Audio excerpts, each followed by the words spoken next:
Understanding bare bones, a guide to the phrase.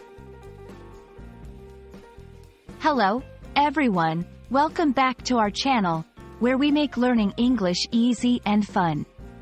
Today, we're going to explore the phrase, bare bones. This expression is quite popular and useful to know, whether you're reading English novels, watching movies, or having conversations with native speakers. So let's get to the core of what bare bones really means and how you can use it in your daily English.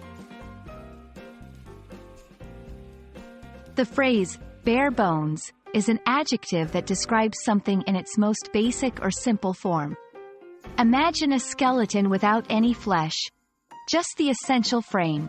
That's exactly what bare bones refers to, the most essential elements without any additions or unnecessary details.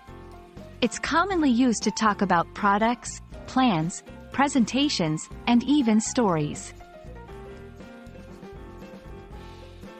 Have you ever wondered where this phrase comes from?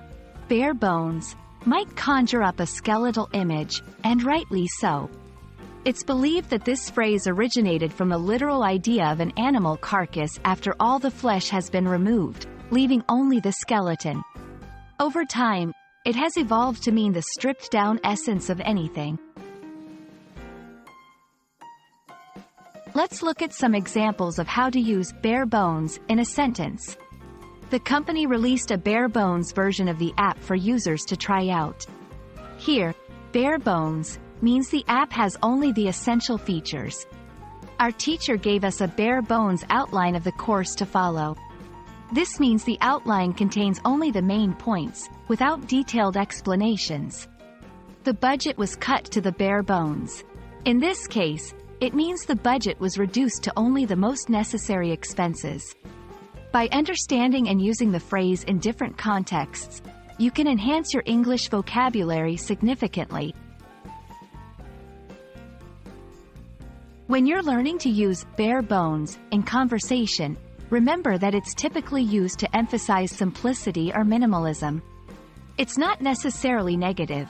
Sometimes, a bare bones approach is exactly what's needed. However, it can be used to suggest that something is lacking features or aspects that could make it better. I hope this video helps clarify the meaning and use of bare bones for you all. Remember, learning English phrases is about understanding the context they are used in and practicing them in your speech or writing. Keep practicing, and don't be afraid to try using bare bones to describe something simple or fundamental.